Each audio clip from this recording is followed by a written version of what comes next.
Welcome to the Anderson and Lindhardt Show. This is episode 26. Today, Carter and I talk about why discipline equals freedom. Along the conversation, we discuss how to move the needle and make incremental changes, as well as how to avoid all or none behavior.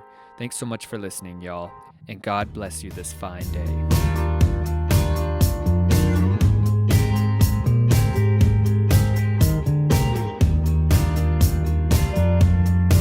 All right, welcome back, Anderson and Lindhardt Nation. We're excited to bring you episode 2026.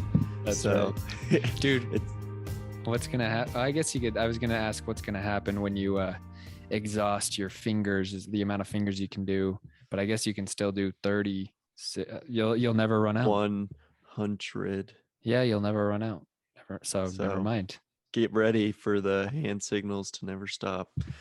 It's a thing now. Now you have to do it. It's our thing, like love you bye or something like that. Yeah, so. Like it's something that naturally started happening, and now I'm like, if he doesn't do the hand signal, then the intro doesn't count anymore. Yep, and then we got it, but then we can't do the whole episode. So. Yeah, I gotta delete the whole file and start over. You just have like a two-hour conversation. I didn't do it, and you text me. I text you after. I just deleted the whole file. So hey, dude, yeah, I'm actually kind of pissed. Like I noticed you didn't do. I was just rewatching everything. Noticed you didn't do the hand signal, so I actually deleted it. Like I even went into the trash and deleted it off there too. So it's gone forever. Yeah. So I'm like, oh my god, I'm so sorry. Not cool, dude. Yeah. But anyway, so today we're excited to. I think a lot of the times we come into these podcasts with a pretty clear intention and pretty clear thought process of what we want to get across and what we want to discuss.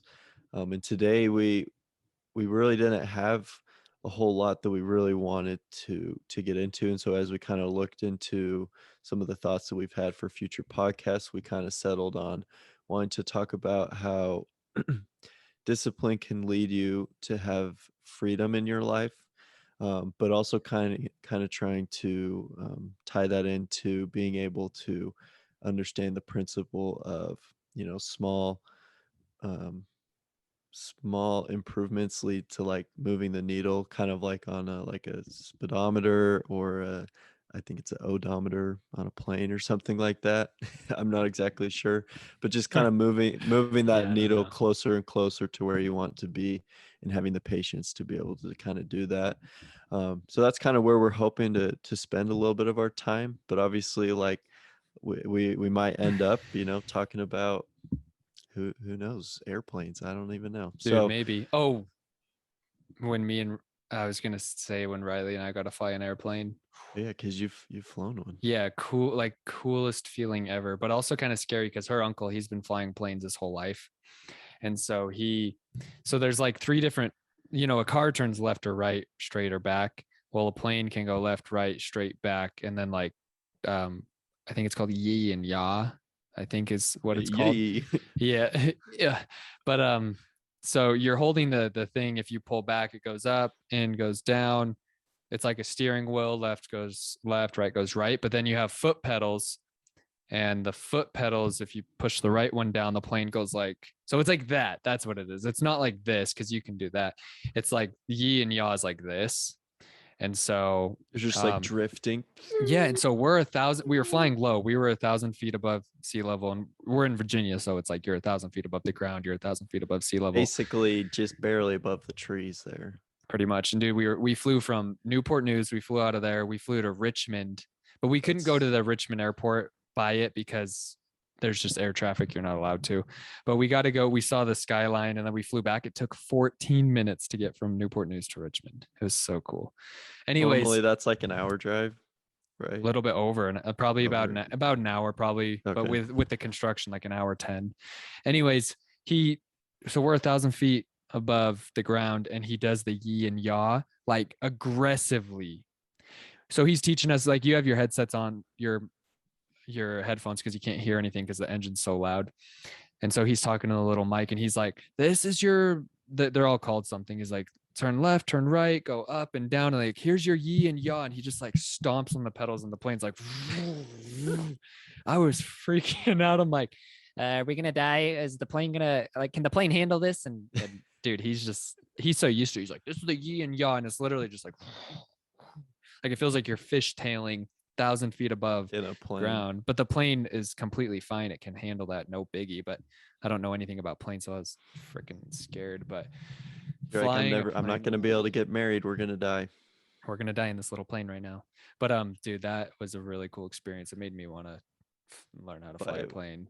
I want to buy a plane. Yeah, I want to buy a little plane and fly that little plane.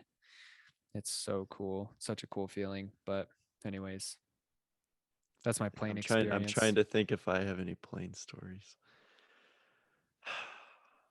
I also got to sit in the cockpit. Me and Riley on one of the Southwest flights. We landed in Tennessee, and there was only 3 of us who were staying in the plane. If you fly Southwest, you do this sometimes where the plane lands, everyone gets off, but it's just a through flight. So we were going to Salt Lake, so we stayed. So we got to move up, and then no one's on the plane. They're cleaning it, and then I was looking at the cockpit, and one of the captains was like, you want to come in and see? And he let us sit on the ground, and we like plugged in the coordinates of Salt Lake City so the plane knew how to get there. We plugged in the elevation of the airport for Salt Lake City so the plane knew how to get there. And you're like, I know this by memory. I was like, you don't have to. I flew a little 1-engine plane. I know how to do this. But yeah, he let us like mess around with everything. It was crazy. But anyways, airplanes are just insane. Yeah. You have to have resistance for them to be able to fly. There's a little physics. Little physics, and kind of makes it so you got to have a little resistance in your life so that you can fly. Oh, dang, dude, that's actually sick. Dude, that's cool. That's when I was reading thrust. Yes, you need to have the resistance so you can thrust through life. Mm-hmm. Anyways, when I was reading Man's Search for Meaning, in the end of the book, part of like logotherapy, which is like the psychology practice he developed, he was talking about how important basically resistance is in your life, like stress. Because he was talking about how a lot of people's philosophy nowadays is they need to avoid stress completely and blah, blah, blah, blah, blah. And it's like, man, I found when I was reading that, I was like, yeah, that's kind of how I've thought. Because you do, like, you need to avoid a lot of stress, unnecessary. But that's the key word, is unnecessary stress for your body and for your mind. But you need to have certain stressors that it's kind of a tricky idea to explain, but I think people know what you mean when it's like, yeah, you need to have resistance in your life because that's how you grow, because it's like me. Is it kind of like my 2K analogy? Is that what you're kind of talking about? Like how like you don't want to just play on rookie? Yeah, 2K yeah. Okay. Because that's where you're gonna get meaning and growth. So meaning and growth come with that opposition. Because yeah, like Carter's 2K analogy was when you play on I don't know what the term is, but like easy mode, pretty rookie much. mode. Yeah, when you play on rookie, it's fun for the first couple games but then you blow them out by 33 games in a row, and you're like, this is kind of boring. So then you play All Stars really hard. Is there one like below All Star, or do you play All Star? Hall of Fame. Oh, Hall of Fame even. You play that, and those the bots are freaking good, and you have to like be focusing the whole time. And like I've been beat by the computer on 2K before because they're good, dude. But right.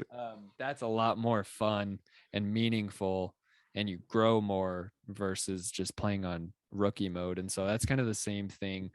It's like, you need to avoid unnecessary stress because it really will wear you down really fast, but you need to search for it. And so I guess this actually kind of fits into discipline equaling freedom. So I just wanted to say first, so there's a guy named Jocko Willink. I've told you about him before. He's a retired Navy SEAL. He's one of the guys I listen to the most. Like I kind of have like a group of 5 people that I listen to, like their podcasts and stuff a lot. And he's like on the top 5. Like I listen to Jocko Willink a lot. And he is very, very famous for teaching discipline equals freedom. He even has a book called Discipline Equals Freedom. And I kind of got my gym idea from him because every morning for like years now, he's posted a picture of his watch when he wakes up. He wakes up at 4:30 and he puts it on his Instagram. And then he posts a picture after his workout with like a quote. So it's like a quote, but it's more so just like, he calls it aftermath. So he'll take a picture of his equipment with the sweat on the ground. he says like aftermath colon, like got beat up by some kettlebells today or stuff like that. Mm-hmm. And so anyways, I heard about him about 18 months ago because of one of his books that he co-authored, which is called Extreme Ownership. It's all about he's just travels the world now and teaches about leadership. And so I heard about him through there. And then I think he did a podcast with Jordan Peterson, and I was like, oh dang, like I should listen to Jocko more because I've heard him here and there. So once I saw him do a podcast with Jordan Peterson, I still listened to the whole thing. And then I started listening to Jocko on his own more. And I was like, man, like this idea, which is something that we kind of inherently know, especially growing up as, Christians in the church. It's like Christianity teaches you, you need to discipline yourself, and that's where you're going to find freedom in the end. And like, we don't view commandments as fences or like things that box us in, but we view them as things that if we follow, we'll actually have more freedom than if we didn't follow them. So we kind of were taught this idea growing up. So it wasn't like this, whoa, I'd never heard of this idea. It was just like, man, I like how Jocko teaches it because he just teaches it in a really simple way. Like discipline literally equals freedom. And if you want the maximum amount of freedom in your life, then you have to have discipline.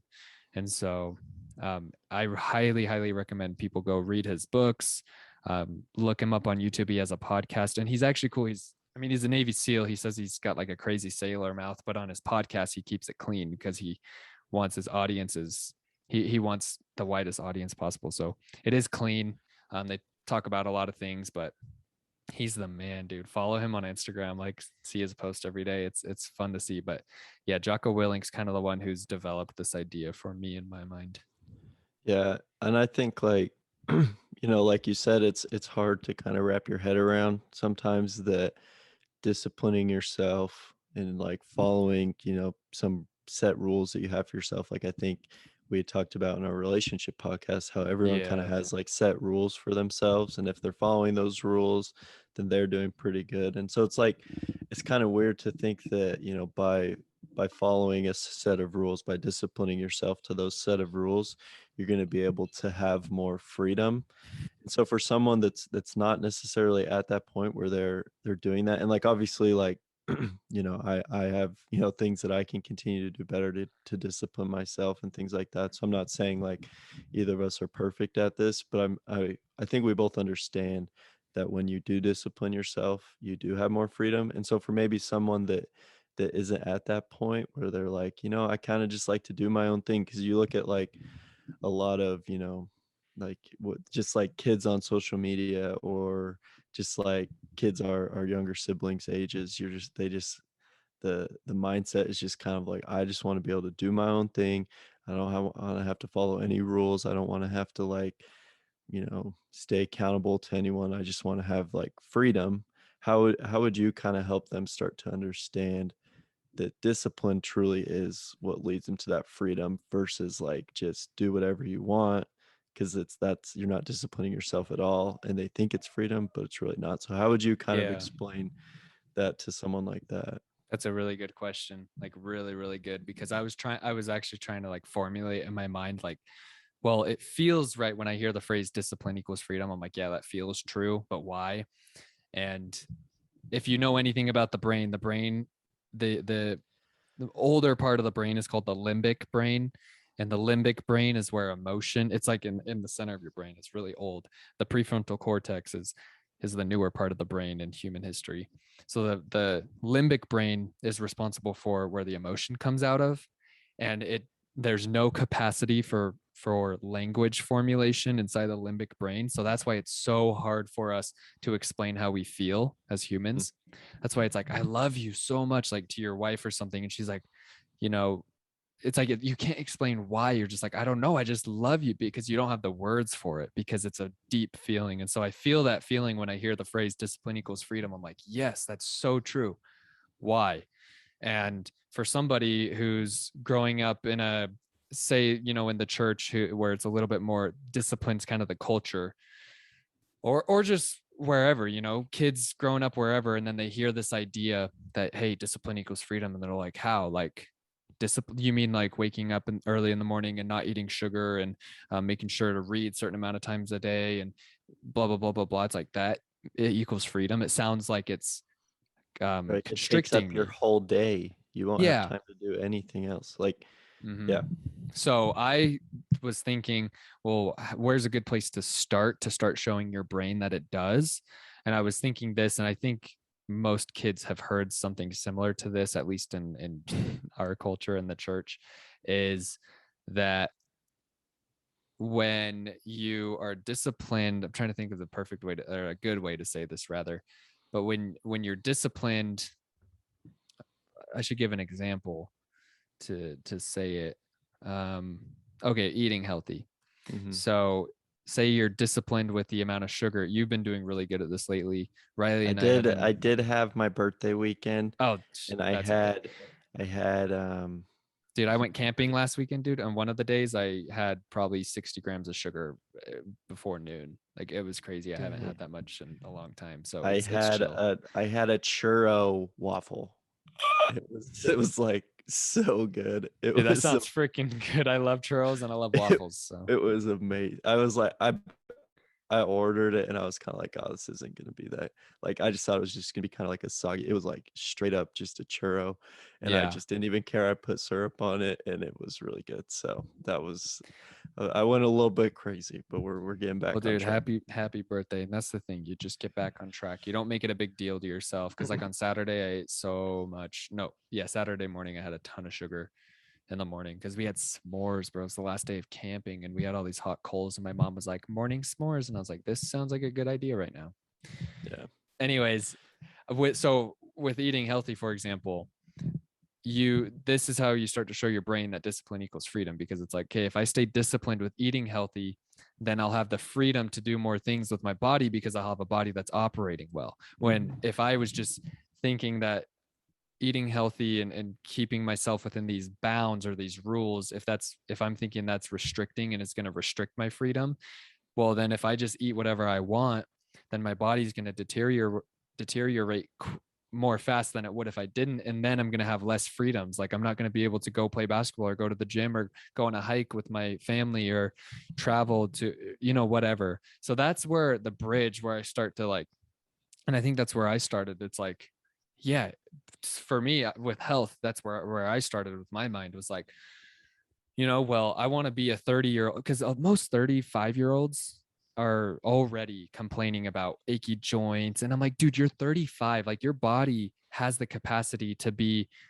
for the most part, these little acute pains. It should be free from these acute pains for like your whole life if you're giving it the right food and care.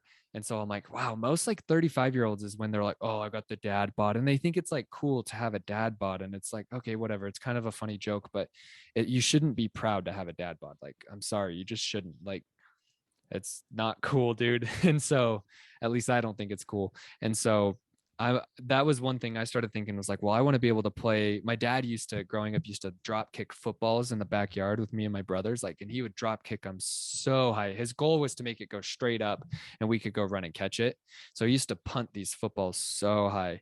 And I'm like, see, I want to be able to do stuff like that with my kids. I want to be able to take them boating and hiking, and I want to take them to the gym. I want to teach my sons how to lift, and I want my daughters to learn how to dance, with Riley and things like that. And it's like, if I'm not taking care of my body now, then I'm not going to be able to do that. I'm just going to be one of those dads who's like, oh, like I can't come play football with you. Like my hips hurting so bad, or, and it's like, but most people they're in this mindset where they're like, oh, well, that's going to take away from my freedom now. It's like, no, you got to think of, this is where Jordan Peterson would say, you're not you just right now. You're you tomorrow and the next day and the next day. And you're Carter in 40 years and you're Carter in 60 years. And so it's like, you have to take care of not only you now, but you in the future too. So it's kind of this weird dynamic where it's like, you have to be watching over yourself for your whole life, but it's hard to remember that because you're just so caught up in the moment. You're like, it's just me right now. And so that's helped me at least with health. And I think the example of health is sufficient enough to understand all the other examples that you Hmm. could bring up, because it's like, oh yeah, I get that. If I'm disciplined now, it's actually going to increase my ability to choose and the amount of opportunities I get in the future. And so it's kind of this delayed gratification thing. So I think that's the starting point. but I feel like there's something deeper to the principle that I just don't know how to articulate yet. Yeah, I think just the phrase or thought that's coming to my mind is you actually just said it, which was kind of cool. But I think discipline gives you the opportunity to choose. And I think being able to choose or having agency is true freedom. And so I think that's like the point that I think discipline and like following rules and being obedient kind of deal to your own your life rules. I think that's where it's trying to get you, is to be able to have the most agency possible.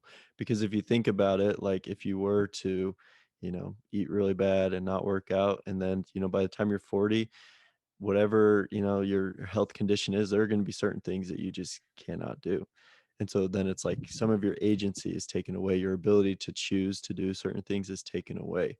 And it's like if you're able to discipline yourself and be able to, and obviously like there's outlying circumstances, you develop, you break your leg or Yeah, there's a you, yeah, randomness to right. life where something random could. So, like, yeah, you and I aren't trying to reduce everything to this one principle. It's like, but this covers most of your life. Every once in a while, something random's going to happen that's tragic, or an injury that was out of your control. But for the most part, life is in your control.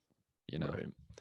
And so like for me, like that kind of makes sense. If I want to be able to have the ability to choose what to do, and sometimes you can choose to, not discipline yourself, but if you discipline yourself, you have the ability to choose that. But it's like if you're not disciplining yourself, then you don't really have like a whole lot of those choices. And so I just think like for me, like you said, like I want to be able to go out and make life happen. Like I don't want life to be able to just be happening to me. And when you don't discipline yourself, when you are kind of like just sitting back letting things happen, and I do it all the time, life is just kind of happening to you. You're like, well, I hope, things kind of work out, and you're not really like doing anything to make that happen. And so for me, it's like I've just like even just in formulating these thoughts have understood and realized how important it is, because it's like I don't like, for me, like the biggest thing I've learned just in my religious studies is that Satan tries to take away any opportunity you can to use your agency. And so for me, I'm starting to realize how important it is to be able to discipline yourself, because when you're not, it's limiting your ability to choose and to use your agency. And so it's almost like by not disciplining yourself, it's like Satan's way of trying to like get you to not have your agency, because he'll try any way he can to get you to not use that agency, whether it's, through, substances, whether it's through um, addictions, whether it's through, just all these little things he's going to try and get you to not. And so for me, it's kind of like clicking in my mind that this is just another way. If he's like, like I can get you to not discipline yourself, then it's like, well, now you don't have the ability to choose. So it's just kind of interesting. Like he'll try. I think we've had this conversation. Maybe it's just, I think we talked about it yesterday. It's like Satan will try any way he can to get you. And if he Yeah. knows you're a pretty high level person, he's like, well, I'm just going to try and get him to not discipline himself as much today or whatever. And then he doesn't have the ability to choose, moving forward certain opportunities. Yeah, I think that's really well put. And then I think the deeper part comes in when you start disciplining yourself. You're going to feel, I think this is the best way I can put it into words, like the deeper part of the principle. Because I mean, that's deep, but like here's the feeling that it's hard for me to put into words. When you start to Just scuba gear on, because we get in deep. that's right. But when you put, I almost said when you put your scuba gear on. So when you start disciplining yourself like a lot, start with one area in your life. So like, I always say one of the best areas to start is your physical body, just because it's so tangible. So it's like you start to discipline yourself, all of a sudden you're going to feel like a tremendous amount of personal power. And so it which is empowering. And so when you quit disciplining yourself, you're quickly going to adopt, just a matter of what circumstances follow from not disciplining yourself, you're going to adopt a mindset and a feeling of disempowerment, and you're just going to feel disempowered. And then you're going to, what you said, you're going to feel like life is going to start happening to you. So this is kind of the deeper part. It's like people who live an undisciplined life, to them, if I were to talk to them, I would say, do you feel like life is like you impose your will on life, and life is happening for you? Or do you feel like life is happening to you? I guarantee they would say life is happening to me for sure. And blah, blah, Mm-hmm. blah. And then they would give me a million reasons why they're right. But for as somebody who I work a lot on my discipline, I feel like I have this edge on life, and I feel like life is helping me, and I feel like I can kind of maneuver my way through the obstacles of life, because there is that randomness to life where there's things that are going to pop up, but I feel like I'm not a victim to the things that pop up. I feel like I can impose my will on them and navigate through them, rather than just being like, oh my goodness, there's all these things popping up, and then I'll just, curl into a little ball and be the victim to my life. It's like, no, I can be the disciplined one who's imposing my will on life. And I know and I believe that life's happening for me. And so I think that's like the deeper part. When you start doing it, you're going to start to feel empowered. It's really cool. So I have a question for you, just because like I'm trying to think for myself, and I can't think of any specific time at this moment. But I'm wondering, like for you, have you had like a time where you've been doing that and you felt that self empowerment in an area of your life versus like a time you haven't? So like, do you have any examples from your own life where you were like, I wasn't super disciplined, didn't feel any real self empowerment, and then you kind of changed that, and then you were just like, boom, I feel like I can conquer the world. Yeah, I have a lot. So, but the main one that comes to mind, because it's recent, it's fresh, is we talked about this is kind of cool, full circle. So when you and I came we were kind of had a break where we weren't posting any podcasts. And what month was that? I think it was April when we started posting again. And the first one was thoughts equals results. Um, and that was, or no, was that June? I can't remember. It was in between April and June. So like Okay, end this of one was April, beginning. May, or beginning Yeah, of I think June. this one is the very beginning of June, because I remember I was talking about the month of May. So Okay. yeah, so I said it wrong. Yeah, this was the very beginning of June, like one of the first days in June. We did one of our first Zoom podcasts, and I was not like I wasn't in a bad place mentally, but I just wasn't in the best place, personal growth wise slash mentally. But I was coming out of it. Like I was really working hard to come out of it and to change my thoughts. And I talked about it in that podcast, how in May I went to the gym one time. I was allowing myself to eat, not horribly, but I was definitely making tons of exceptions at work, where I was like, oh well, I'm really hungry, and the only snack upstairs is a fruit snack and a chocolate uh, a chocolate granola bar. So I'll just make it an exception this one time. So I started like doing these little things where I was eating way more sugar than for Reese, for my Right. personal rules. It was way beyond my personal rules. I was eating way more sugar. I was eating food that I normally wouldn't eat. And so to my standards, I just was not living up to them. And so my conscience was just kind of beating me up. And if you're not conscious while your conscience is beating you up, then you just let it, and you don't kind of retaliate and get back to your standards. And so I wasn't going to the gym. I was just kind of waking up whenever and then getting ready for work and then leaving, like just kind of the normal way people live. And it was just sucking so bad. I was just like, man, I literally feel so disempowered. I feel like I'm gonna have to fall into the trap of working a 9 to 5 job for the rest of my life. Like it's just funny, but it's like these type of thoughts started to come in. Like I was like, I feel like I'm gonna have to go to a university and get a freaking degree just so I get a job for the rest of my life. Like I Mhm. started having thoughts like that. And then it was actually really hard to get out of it. Right. It's Um, not it's not easy to get no, out of. it wasn't easy, but I shared this in that other podcast. I can't remember what episode that was, but it's called Thoughts Equal Results. I remember, but I wrote down the thought, I like the main underlying thought that was keeping me in this rut that I was in, and I changed the thought to a thought that would empower me to get me out of the rut. And I just made that my focus. And the first thing I started doing was going to the gym in the morning.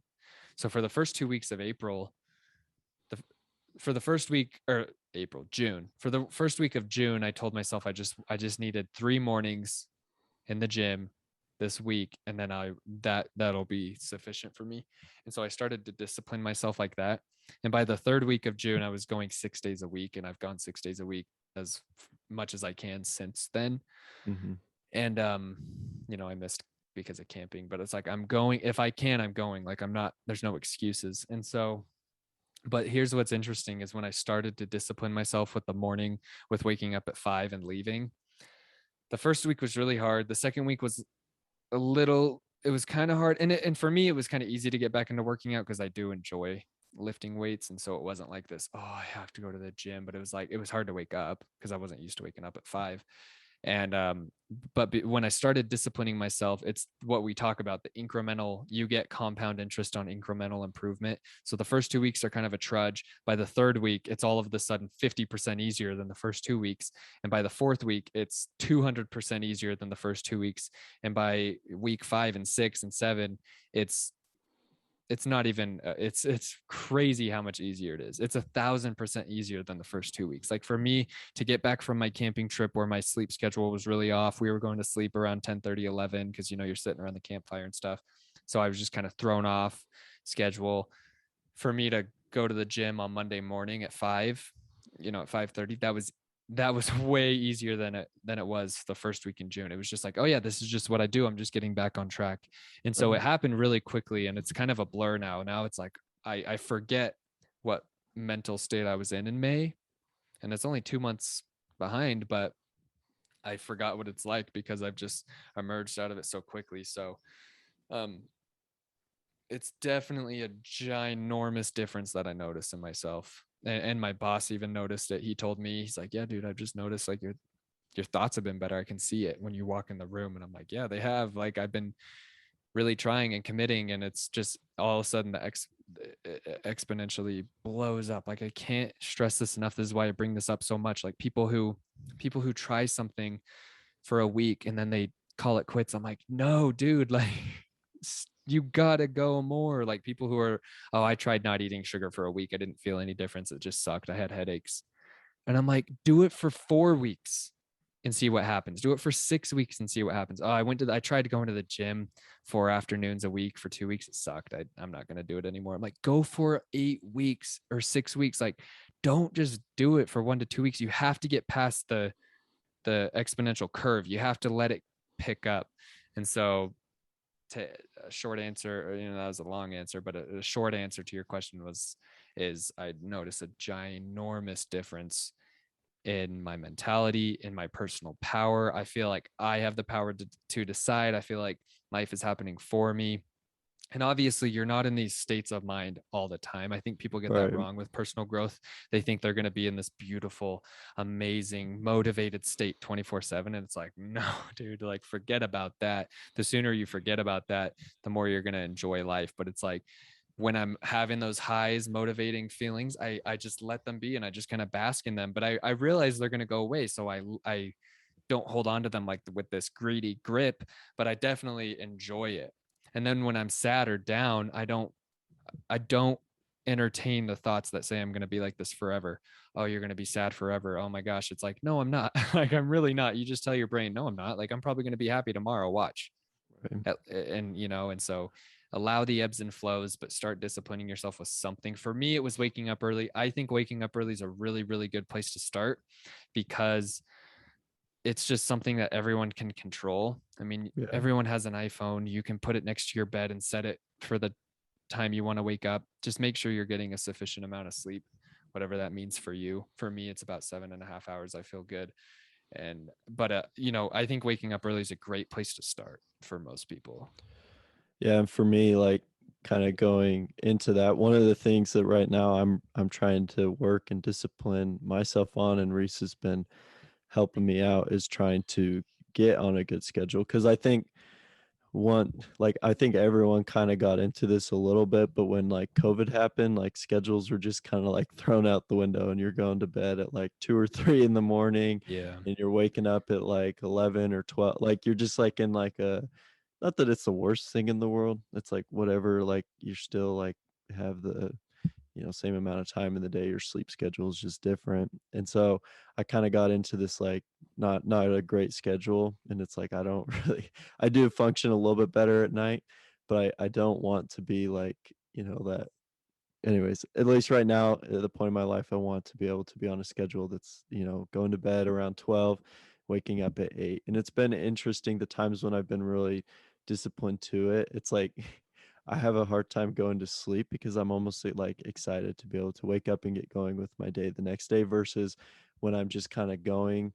And it's been cool. I've been able to do a really good job at waking up at 8 and doing that, and that brings a little bit of self-empowerment, like, wow, I can like do something like that I wasn't doing before. But like it's weird when I go to bed at the right time. Maybe it's because I'm just not used to going to bed at 12 or whatever. So I'm just Yeah. like my mind's just going, but I'm excited to start the next day where it's like I almost like want it to just be the next day so that I can get going again. Yeah. Uh, and I think that when you discipline yourself, it allows you to have meaning in your life because it disciplining yourself, like we were talking about the planes, like it's a little bit of opposition. You're doing something that you don't want to do. And I think that when you do that, it brings that meaning into your life so that, you can enjoy things a little bit more. And so for me, that's just been like, a pretty recent like example of something that I'm working on is trying to do that, and how I've seen that when I am doing it, it brings a little bit more meaning and excitement into just the like little things that I'm doing, like going to bed. Like it becomes just a little bit more exciting. Or like with the sugar thing, like I've really like disciplined myself to be like, all right, this is what I'm going to enjoy for today on sugar, instead of just being like, I'm just gonna eat like 17 Oreos today, and you don't really enjoy any of them. You're just kind of eating them. But like now it's like, all right, I'm gonna have one, pink cookie from Swig today, and that's it. And you like really sit down and you enjoy it. And so for me, it's just like I've found that as I discipline myself more, I've been able to find more joy in my life versus like I don't know, like even just That's like yeah. playing even just playing video games. Like if you discipline yourself and it's like, all right, I'm gonna sit down for an hour and I'm gonna play Minecraft, or I'm gonna play 2K, or I'm gonna whatever, and it's like you're gonna really try and enjoy that hour versus like, Saturday morning as a kid, you play, like 7 hours straight, and it's like Yeah. not super fun. So for me, that's been something that's kind of been eye-opening recently, that as I discipline myself, I'm able to find more joy and fulfillment in my life. Yeah, that's a really good point. Very good. And so I kind of wanted to shift gears just a tad and talk about, you had mentioned this before we started recording, I think, but about the pendulum swing. Mm-hmm. And so I just, I'm going to kind of talk about two principles, but they both relate to this pendulum swing. So what I mean by this, and I think most people can relate to this, is that the psychological term for it, at least in my experience, would be all or none. Mm-hmm. So it's kind of, we talked about how that there's, in the scrupulosity episode, we talked about how there's like the trunk called perfectionism, and there's tons of branches coming off of it. This would be one of those branches, all or none. And so everyone's going to relate to this at least to some degree. And if you don't, then you're the man, keep going. But Then you we want to have you on to figure out yeah, how you. because like how the freak do you keep that mindset? But it's, if I'm not going to go all the way in, then I'm not even going to do it. Or if I'm already all the way in and I mess up, then I'm just going to stop completely.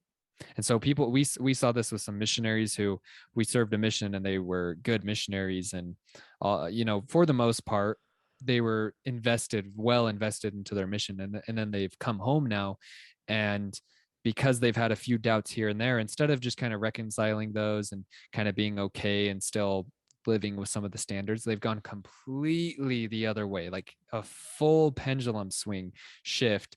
Now they claim to be atheist. They're sleazy. They're not taking care of their bodies or their relationships. They've let it completely go and so that's the all or none. Or with health, a lot of people do this with nutrition. I don't even like to say diets, because diets are so stupid. If you're doing a diet, stop. Just change your nutrition. Like, stop doing a diet, change your nutrition. It's all about nutrition, not a diet.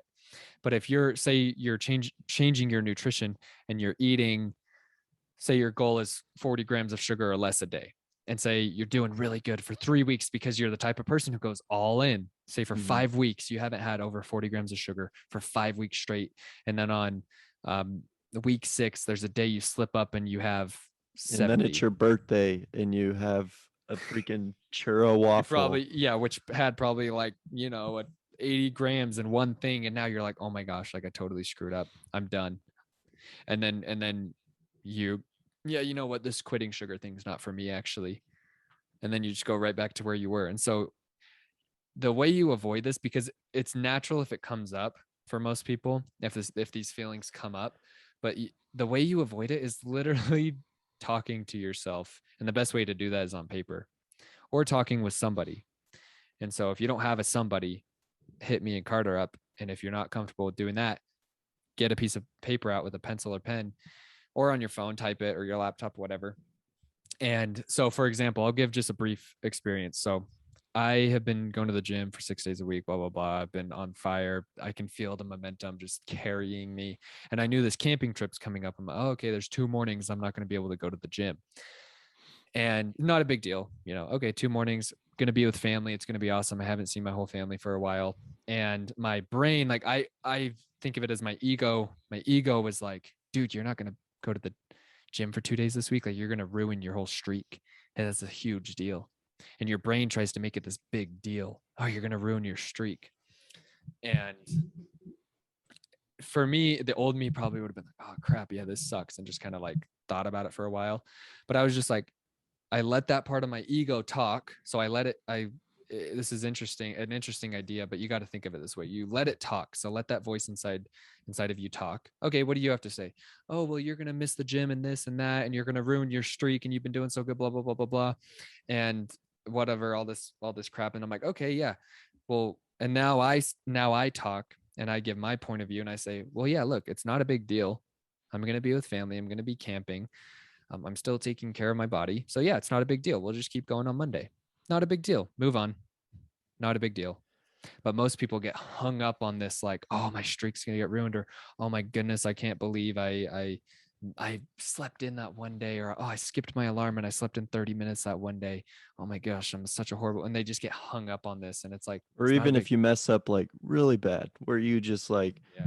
you freaking go to a sugar buffet, or you sleep all freaking day, or you don't work out for a month, or like, Yeah. just all like even like these huge mess ups. Like it's so interesting when you kind of start to I mean it goes back to discipline. When you just start to discipline your mind, you can overcome those like Ooh. huge mess ups as well, because Yeah, it's like very good. those are even harder to overcome. Very good. It's all about disciplining your thoughts, like your mind, like you just said. Like that's the perfect way to put it, because it's this decision. Because people are always asking me, and they're like, how, like they ask me, how do you overcome these thoughts? And I'm like, you just do it. You just do it. You decide. We've talked about decision before. It's cutting off any other possibility of not doing this thing. And so with your thoughts, it's like I cut off any possibility of entertaining these negative thoughts. And I just say, okay, yeah, that's a valid point of view. Like to my ego, yeah, that's valid. I see how it's kind of,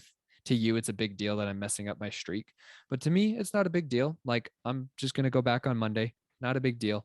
And the more you do this, it's hard at first to convince your brain that it's not a big deal. Your brain thinks it's a big deal, and it's going to tell you it's a big deal, and it's really not. And you just have to tell yourself. So like that was one of the hardest parts, was coming out of my slump in May and like starting to go to the gym in June. My brain's just like, oh, you haven't been forever, like just don't go, like you've already not been for a month, blah blah blah blah blah. It's a big deal. And I'm like, no, it's not a big deal, I'll just go. Like it's not a big deal, I missed a month, who cares, let's just move on. The longer I stew on it, the worse it's going to get, so who cares, let's just go. And so just getting into this mindset, it takes discipline, but the more you discipline your mind, the easier it's going to become. And then you go on a camping trip and you eat 3 s'mores before noon. And I enjoyed the crap out of them because I don't eat a lot of sugar. So they were freaking good. And then my stomach hurt after, and I was like, oh yeah, this is why I don't eat a lot of sugar. So it's kind of a win-win, but it's like, but then I'm like, okay, not a big deal, I'll just get back on the train tomorrow. So it's just this mindset of disciplining your thoughts. Not a big deal. Notice how I've said not a big deal a million times, because you have to train your brain. And sometimes it is a big deal and you need to treat it seriously. Right. But I'm mostly talking about these smaller things where it's like, oh my goodness, like if you're for, this is funny, I have some coworkers who try not to swear that much and they cuss all the time, and it's like, they're good at it. So these guys, maybe they're not the best example, but say you're trying to quit cussing so much and you cuss and you're like, oh my gosh, I can't believe I just said the S word. Like I'm so screwed. Like I can't You're believe I like, did this. beep, I just swore. Oh, beep, I Yeah. just swore. And it's like, instead just be like, oh, not a big deal. Like, forgive me, Father. Forgive me, Father, for I know not what I do. And then just move on. It's like, not a big deal. Just be better. That's repentance. It's not stewing on what you did. It's just realizing what you did was not right, reconciling anything that needs to be reconciled. Typically, that's just with yourself. Sometimes it involves other people, and then just move on. And so the next part, if you have anything else to say on that, please do. But then the next thing I wanted to get into was just that moving the needle by small things, because that has to do with the not swinging the pendulum to the other side. You just take it step by step. So do you have anything else to add to that? Yeah, the only thing I would say is like, what when we're talking about disciplining your mind, it's not easy because your mind is really powerful. Like I think one of the hard parts is like when you do mess up, big time, it's like you do like honestly feel bad. Like you're like, I don't like that I made that decision, or I wish I hadn't made that decision. And so it's kind of hard to sometimes just brush it off as saying like it's no big deal, because sometimes it is kind of a big deal. Like if you like, broke the law of chastity, it's like, yeah, that is like kind of a big deal. Like you Yeah, and need you to need to take treat those things as a big deal because they are, you know. and so I think sometimes to combat those feelings of guilt and shame, you almost just bury it down as like, well, I'm already over here, so I'm just gonna go all in on the bad side, so I don't have to feel bad about that. And so I think that's where like this discipline really comes in, because it's like those big mess ups are going to come, whether it's gospel related, whether it's physical related, whether it's mental. Those things are going to happen, and you're going to like, whether it's on accident or on purpose, whatever it might be. um I guess you don't mess up on purpose, but um uh but I think having that ability to discipline yourself to work through those thoughts is going to help you not have those pendulum swings, because it's like, if I have, we talked a lot about systems. If I have the system in place, that when I mess up, when I have a hard day, when I do something that I probably shouldn't have done, if you have the system in place to kind of work through it, to tell yourself, all right, this isn't necessarily as big of a deal as I'm making it, and this is what I need to do to change it, you limit so much of this extreme pendulum swing to either side, and you're able to overcome that. Versus if you don't have a system in place, then it's kind of like, well, you're leaving it up to hoping that you make the best choice. And I don't like sitting there and hoping that things are going to work out. I like to help make them happen. That's one of the things I try and do every day, is to write down one thing I'm hopeful for it's going to happen, and what I'm going to do to make it happen. And so it's kind of like, as you put those systems in place, it almost,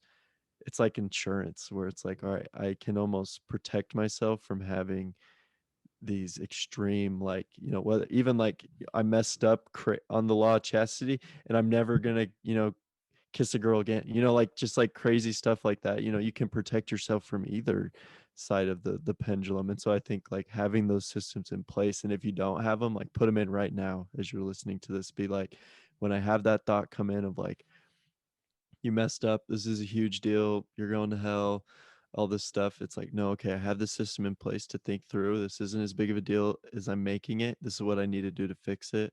And then you kind of just go about it. And I think for me and you, a lot of our thoughts and things that we have developed are already in systems, so it's like kind of hard to like go back to when you didn't have it in that place. Yeah, But I think like if you can try and just have that system in place so that you can ensure yourself kind of protection, I think that's just what comes to my mind is, being able to put those in place so that you can protect yourself and discipline yourself. So that would be all I have to say.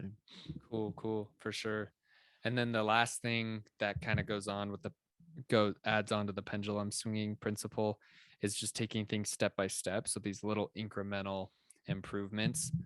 And so I wanted to say one thing. What's cool when you start disciplining yourself, then certain disciplines that were hard at first start to become easy, and then your life gets too comfortable, and you always have to have this right balance of resistance, just like the airplane. In order to fly, you need to have a certain amount of resistance. So when the resistance starts to lower because you start to get more comfortable with these things that used to be really hard, then you have to start adding little things to increase the resistance. And so, for example, in my life, the gym has become so easy now. It's not like it's so easy, but it's just it's not like I ever think about, should I go to the gym tomorrow? It's not, it's to the point where I just do it. And it's not, it is pretty easy actually. Like now that I'm thinking about it, I'm like, yeah, it is really easy. And I do enjoy it a lot. And so I was like, man, my mornings are getting too easy. So I need to make it harder. And so I've wanted to celery juice before. I've always wanted to. Ever since last summer, I learned about the medical medium, who's this guy's name. His name is Anthony William, and he's got a cool story. But he always talks about celery juicing, and he has like certain criteria, and the criteria is you have to drink around 16 ounces of pure celery juice. Nothing else is in it, just celery. Drink it. Has to be first thing in your stomach in the morning, and you can't eat anything after for at least 15 minutes. So you really give it a chance to soak into everything. And so I've been wanting to do that for a while. Long story short, Chase, my brother-in-law, he gave me a juicer. I think he used it like once or twice. He's like, hey Reese, like I have this juicer. I like never use it. Do you want it? It's like a nice juicer. Like, what the heck? So I'm like, okay, like God is orchestrating this to happen. And that's one way of looking at it. And I prefer to look at it that way because I think it's cool. And so it's like, yeah, my mornings were getting too easy. So I had to up the resistance. So now this week I started drinking celery juice when I wake up. And that it's been uncomfortable because it's like, Does it taste gross? I personally don't think it's that gross because okay? everyone was telling me they're like, it's nasty. It tastes like, but I eat a lot of vegetables now. So I think that helped. It just literally tastes exactly like how celery tastes when you bite into it. Okay. Like no different. I thought it was going to be like kind of like farm tasting because that's what everybody was saying. They're like, oh, it's so gross. Like I had two coworkers who had done it and they're like, see, these coworkers, they tried it for like a week and then stopped. They're like, I didn't see a difference. I'm like, a week? Really? Do it for 6 weeks, dude. But anyways, they were like, oh, it's so nasty. And so the first morning I was like, eh. And then I was like, oh, it tastes like celery. It's not that bad. And you put it in the fridge so it's cold. It's kind of refreshing. But Riley's doing it with me too. So which is cool. But I have a quick question. What are the benefits of that? Like I know there's probably a lot, but I've just been curious. Okay. In short, I'll just give like the first three. In short, because it's really long. There's a ton of benefits. Lowers inflammation. It lowers gut inflammation as well, which is really important because most diseases in America right now and in the world right now, save heart disease and cancer, are metabolic diseases.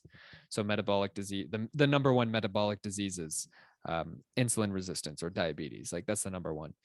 And that's partly due to inflammation. And then the body uses inflammation to heal, but in small quantities. Like if you break your arm swells up so it can heal. But you don't need all this excess inflammation. That's where most of our diseases are coming from. So it lowers inflammation. It starves out pathogens like in the liver and the kidneys. And it actually feeds a lot of the good gut bacteria. I mean, it's a vegetable, so it's a probiotic. So it helps your gut biome. And not only does it help the good bacteria, but it kind of starves out the bad bacteria in your gut. So that's just kind of like in short. It's literally good for your gut. It's really good for your gut and it lowers inflammation. So those are the two main points that it does. And I mean, this guy, he says it's an herb. He's like celery's an herb. And so celery is known for it has different types of sodium in it. Not like table salt, but different types of sodium compounds in it. And that's it also helps extract heavy metals. I mean, most people don't know this, but like you're eating a lot of metal, just with the processed food you're eating, even cooking on a pan, excess metal will get into there. Alzheimer's has been traced back to excess metal in the body because it gets between the neurons and then it rusts, causes Alzheimer's. So you don't want excess metal. You need a little bit of iron, but you don't need any more than you need. Most people are getting way more iron than they need. That's why if you're taking a supplement right now, like a multivitamin, go read the ingredients. Is that if it has iron in it, get a different brand. You don't need that much iron. You're probably getting enough iron from cooking on a pan, on an iron pan. Or if you eat a steak, you're getting plenty of iron. You don't have to be taking it a multivitamin. So it helps extract heavy metals inside the body, and Unless you irons. have an iron deficiency. Yeah, unless your doctor tells you otherwise. These statements have not been approved by the FDA, but the FDA is full of crap, so who cares? Anyways, so these small, so you kind of have to feel it out for yourself. So take these tiny Right. steps. So for me, the first week was when I started going back to the gym. It was just 3 mornings, and my rule was I have to step foot in the gym. That counts. I could literally drive to the gym to put a step in there and go out, and it would count. Obviously, I didn't do that because 90% is just showing up. But this is what I told my brain, because my brain's like, oh, we can't do this. We haven't been to the gym for a week. This is, or for a month. This is a huge deal, blah, blah, blah. And I'm like, no, it's not. Look, 3 days. The rule is you just have to put a foot in the gym and it counts. And, I ended up having 3 great workouts that week. And then the next week, I'm like, 3 days, that was easy. How about 4? Oh, 4 days, that was easy. How about 6? And so for me, it's like, now that's become too easy. So now it's like, okay, now my morning routine's it's too cushy. You don't want to be cushy. So I'm like, one, I've made my workouts way harder. Like way harder. I've been going really hard in the gym, like really intense workouts. And I'm just increasing that because your body starts to build resistance, and so you got to increase it. And then the celery juice for me, that's just been something I'm trying. I want to give it a shot for like 6 weeks and see what happens. I mean, it's a freaking healthy vegetable. It's like the worst that can happen is I feel better. And so, and I did the math. It's actually cheaper to drink because you have to use a whole bundle of celery. So we went to the store on the weekend and bought like a freak ton of celery. It's kind of funny, but I was like, I was like, man, this is going to be expensive. Well, I did the math, and it's actually cheaper to be juicing a whole thing of celery a day than it is to go buy a drink from the gas station. I was like, most people I know drink a drink from the gas station every day. And so it's really not that expensive. And plus, I'm willing to invest money into my health. I think it's well worth it. I think it's well worth the financial sacrifice to have a healthy body and a healthy mind. So anyways, the point is small steps, but make sure that you're always having enough resistance to add the meaning and the excitement and the discipline into your life. If your life's getting too cushy, switch something up. But make sure that you're imposing your will on it. So that's kind of a personal experience that I've been doing right now. So sorry, I've been talking a lot today. I think for me, like just as we're talking about moving the needle, like for me with my um trying to, get on a better schedule, like for me, like the first, few days, it was just like, dude, you just got to get up. Like I don't care if you're if you're, on social media, I don't care if you're on, going and playing 2K to wake yourself, like just get out of Good. bed and just go and do something. And so for me, like that's kind of been like I've been, trying to do it for maybe like 2-3 weeks now. And so like that, not that it's like gotten any easier. Like I honestly just waking up is just hard for me. I don't like doing it. And so it takes like a crazy amount of discipline for me to do it. Like on my mission, I still like last day, I'm still like, dude, this I don't even want to wake up right now, but I would do it anyways. So it's just something that I think is just like takes a little bit of extra push for me. um and so like I think like as you're saying this, I've heard the quote that your body will tell you everything that you need, and I think your mind will do the same thing. And so like, for me, that's kind of been the mantra, is like just get up, for however long, and just go and do something. And I think now, it's kind of starting to get to the point where it's like, all right, now it's like time to like you've gotten in a groove where you're waking up at 8. And I think trying to then be like, all right, now how can you push yourself to be a little bit more productive, whether that's, doing a personal study right at 8, or going and working out right at 8, kind of those type of things. And so it's interesting, like as you put these small little things to discipline yourself more, you'll kind of be able to feel when you're supposed to be doing, like, all right, like you can step it up a little bit. And obviously it takes discipline to do that. You're like, well, I kind of like where I'm at, like I don't want Yeah, to because it gets drink kind of comfy. I don't want to drink celery juice in the morning. Like for me to go to that, I don't that sounds crazy, but like for you, you've been incrementally building up to this point. And so it's just kind of cool how your body and mind will tell you, when it's time to step it up, to discipline yourself just a little bit more. And I think for me, like a huge part of that has been prayer and like kind of asking Heavenly Father. Like I love planning out my days in the morning, and I probably never stick to it, but it's really cool to be able to like Heavenly Father, like how can I push myself today? And I don't just like not stick to it to like be lazy, but like just life happens. But it's Yeah, like cool yeah. to be able to like Heavenly Father, what do I need to do this week? Or what do I need to do today to be able to, you know, push myself a little bit more? And he'll start to tell you if it's like, go, I just need you to get out of bed this morning and go and, you know, hang out, eat breakfast, whatever it might be. And then it's like, okay, that's what he needs me to do. But now it's like, all right, I need you to start working out and you need to start doing some of the important things that normally you're doing at night. You need to start doing them in the morning. And so it's just cool how, you know, everything can kind of help, you know, spiritual things, mental things, physical things, it can all go into helping you discipline yourself. And so that's just kind of like where I'm at in my discipline journey, is trying to, you know, continue to push myself similar to what you're doing, to be better and to, um, you know, not let myself get comfortable. Cause I think, you know, it's, you look at, you know, your April, or what, was that the month you were off? April, May. I mean, April, I April, was May. kind of just in a slump too. May was more so, but both months. It's like it's not fun. You don't feel good about yourself, you know, like hard times like are just magnified like crazy. The And negative so thoughts you have about yourself are louder. right. And so I think for me, like just it's, you know, obviously like out there's circumstances sometimes out of my control that affect that, but for me it's like I don't like feeling that way. And it's, you know, like my back injury or whatever, like it kind of Yeah.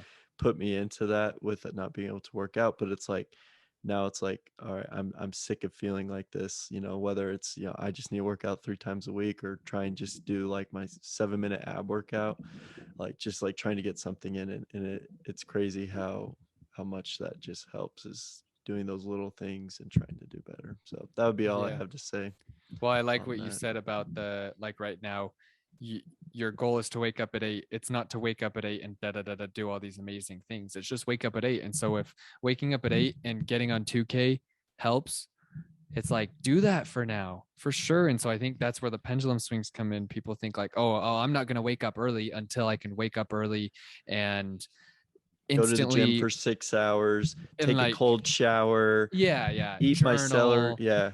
Yeah, it's like no, just Meditate start. for 40 hours. Just, Yeah. And it's like, no, first off, if you are waiting until you're ready, then that's never going to come around. You just got to start. And shout it's out like, to it's so, Lori. yeah, shout out to my mama. But it's okay just to start and to have something that might not be the best thing in the world. But if it helps at the beginning, do it. And then once that becomes comfortable, like you said, okay, now waking up and getting on Instagram, that's pretty comfortable. Now let me wake up and instead of get on Instagram, like let me, you know, write my dreams down. Or like I remember Elder Gubler Owen, he kept a dream journal for a while on his mission. He let me read some of his dreams. They were really weird, but You're like, it's like, why are you letting me? No, I'm just kidding. But it's like do something like that. So yeah, start there. There was another thought I had. Crap, what was it? Has it's like so interesting when you're the train of thoughts like right, skirt. It's like literally right here, but I can't exactly pinpoint it. Well, that sucks. Maybe it'll come back, dude. I took a guarana seed extract. Guarana's a that's plant. like caffeine, right? Yeah, guarana's a plant. It's just it's got caffeine in it. Like the seed, the guarana seed is about 35% caffeine. But dude, natural caffeine just hits different. It does. Like I've been talking to people about this lately. I'm like, do you drink caffeine? Yes. Okay. Do you know? I'm like, have you ever drinking? Most drinks just have caffeine. I don't know how to say it. It's like androus or something. It's just the caffeine made in the lab. But a lot of drinks have caffeine from green tea extract or guarana seed or things like that, like from plants. And I'm like, do you notice a difference in the feeling that it gives you every single time? Yes. And because I'm like, yeah, me too, man. Like when this is so random, but like if I took a caffeine pill that's just the lab caffeine, or if I drink a drink that's just the lab caffeine, it just feels, it's hard to explain. But every time I've said this, people are like, yeah, I know what you're saying. Like it feels less full. It feels more like, the way I explained it to my brother was like, I was like, it feels like a little caffeine elf goes at my brainstem and takes a mallet and just like ding hits my brainstem, and my whole nervous system's like, what the freak? But when you take like if you supplement with the natural caffeines, it's just like, oh yeah, like I feel the love from the plant. It just feels more whole, and like, but it's making me talk a lot. That's my point, dude. Like Right. it's giving me like this No, mental I like it. capacity It's to talk a lot. So exciting. I am sorry if I've just been No, rambling today. I'm having a good time. So I obviously it's made me forget what I was going to say, which is remember unfortunate. being a missionary, and I was at like a district council, and someone was like, if you're ever in a lesson and you can't like remember to say something, then it wasn't important enough to say it. And I remember being, because like I would always kill myself because I'd be in like lessons and I'd be like, oh, this is gonna be so good, I'm gonna say this, and then it would like get to my turn and I'd be like, I forget what I was and gonna I would say. just like feel so stupid because it was like, oh my gosh, like what I was gonna say was so good. And it was just kind of interesting. This is just like a principle I've taken like in seminary teaching, or even just like in talking to people. It's been like, if I can't remember what I was gonna say, it wasn't important enough to say. So it was just kind of interesting, like how I just learned. I don't know. I feel like Dude, the spirit reminds you if you're supposed to say it. yeah, because I just remembered what I There you was gonna go. say. So it's What the important. heck? That's crazy. I was gonna say, I was like, and I wasn't even trying to remember. When I was trying to remember, I couldn't. And then when you're just talking, I'm just like, oh, whoa. All of a sudden the word was like, so how do you start these little incremental improvements? This is something that I learned from a guy named Tim Ferriss. He's the guy who wrote the book 4 Hour Work Week. Most people have heard of that book. He literally works like 4 hours a week and he's a millionaire. So anyways, and he's amazing. He's done he has so many talents. Anyways, I was watching one of his videos on YouTube and he said when you're starting new habits, uh, you have to utilize friction points.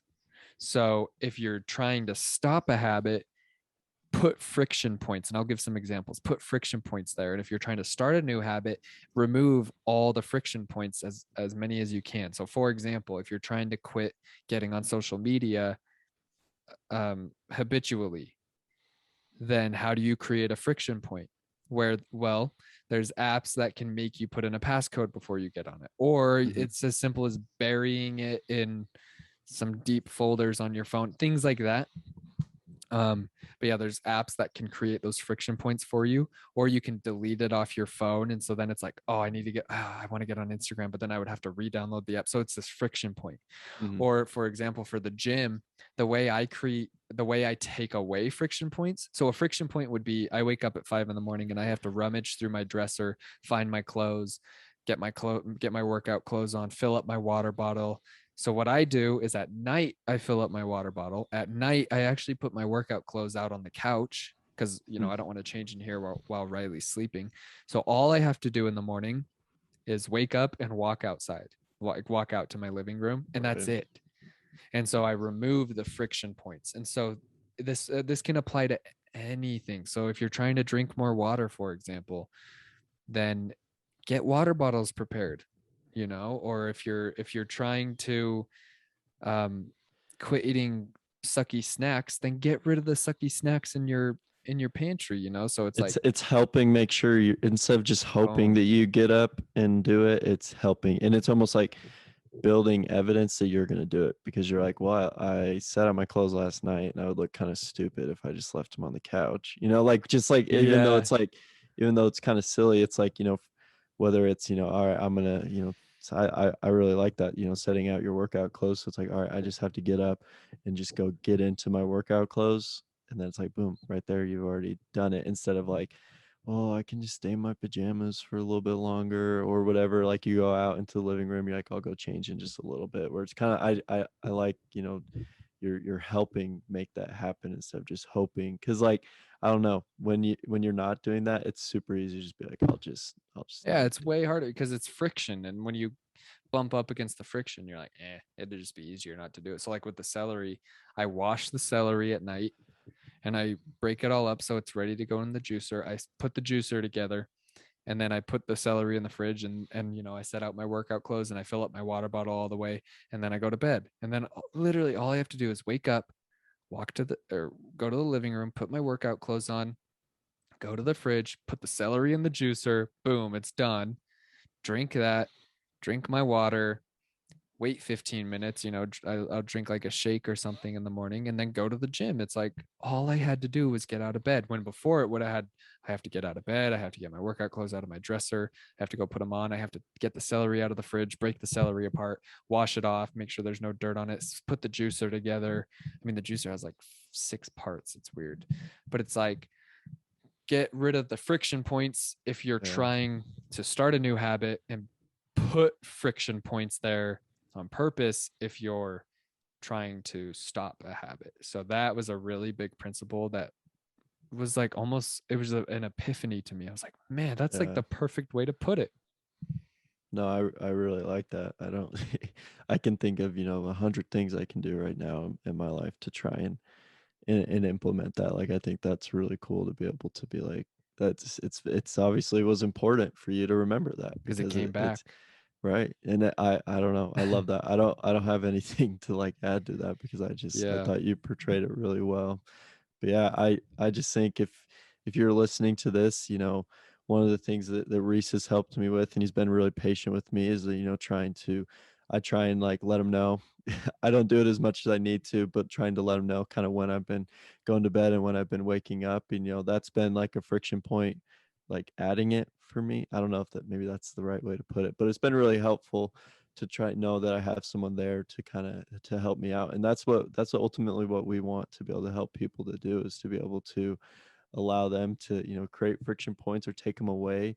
And we love to be able to help you guys out to be able to do that, because it does make a difference. It is really helpful, and um, it feels good to know that you're not, trying to overcome and start new habits by yourself. And so if there's anything we can do to, whether it's to mentor, to help you out in that type of way, we'd love to be able to, because that's ultimately, like me and Reese were talking about, you've seen we've been putting out reels and stuff. We talked about, like it's exciting to, have a lot of people, looking at your reels or listening to your podcast, but ultimately our goal is to be able to help people, not to become rich and famous. And a lot of the times if you help people, that just kind of follows, but that's not the purpose behind it. So if there's anything we can do, please let us know, because that's what we want to do. Yeah, definitely. And I would just, as a closing thought, I don't think I told you this yet, but I'm not going to say his name on here, but that one kid, you'll know who I'm talking about. He texted me back in March, April, anyways, a couple months back. And he just asked me to help him learn how to, he had a little experience with working out. So he knew the basic movements. He did cross country in high school, so he knew the basic lift movements, but he wanted help with like, hey, I don't know where to really start. Can you? So I actually set up a 12-week workout plan for him on a Google sheet and got him in the gym doing it, and got him eating less sugar. And I hadn't really followed up with him for a few weeks. And so just the other day, I think it was on Thursday, maybe, Thursday, I was like, oh, I just thought of him. So I texted him and I just say, hey man, I was just thinking about you. How's the gym been going? And he said that he doesn't even recognize himself anymore because he is seeing so much improvement. And that's just really, really cool. It's like, this is why I want to do what I want to do. It's not for the money and the notoriety. It's so that I can just help people see improvements in themselves, because that was so gratifying for me to hear that. I was so pleased to hear that. And I was in Target when I texted him, and I was just like, dang, this is so cool. Like, 15 weeks ago, this kid was just working his 8-hour job a day and then coming home, and he wasn't eating the best. He wasn't pleased with his body. He wanted his body to look better and feel better. And so he reached out to me, and I'm really grateful that he was comfortable enough to reach out to me. Like, that's a huge compliment in itself. And then for him to actually execute it, and then to him to say that he doesn't even recognize himself. I mean, if he hears this, he knows who he is. And I just want him to know how proud I am of him. And I want him to know that he's helped me too. I've thought about him a lot of mornings when I'm going to the gym. I've thought about him and I'm like, yeah, like I've helped him get in the gym. I need to walk the walk, you know? I can't just be Right. talking the talk. And so you and I really try hard to be, we're walking the walk so that we can help other people walk the walk. You know, we're not all talk. I really am trying hard in my life. And it's not so I can say, hey, look at me, look how disciplined I am. No, it's so that I can help more people, you know, Right. and that's another level of discipline. You can help more people the more disciplined you are. If you're on the streets addicted to Coke because you didn't discipline yourself, how are you going to help people? You might be able to help a few people down there love themselves more, but it's like you're not going to be able to help as many people as you could. You're not really going to fulfill any potential that you have. And so I'm very, anyways, that was just a good example that Carter and I really, really, really are serious when we say, please come to us. It's so much fun and it's good for both of us. It helped, Right. like I Yeah. said, it helped It me get in helps the us gym. both. It helps us both. It's a win-win. It can be a fun environment. It's not a, hey, did you go to the gym? I never was like, hey, did you go to the gym, bro? It was just like, hey, how's it been going? Oh, dude, so cool. Like, it's so good to hear that. And so it's just a fun environment, a fun personal growth environment. And we would love to share that with more people. So thank you so much to that kid for feeling comfortable enough. Really means a lot. Well, we love you, Anderson Lindhardt Nation. Let us know if there's anything you want us to talk about, anyone you want to have on, or if you want to come on, just let us know. But we love you guys, and until next time, love you. Bye. Love you.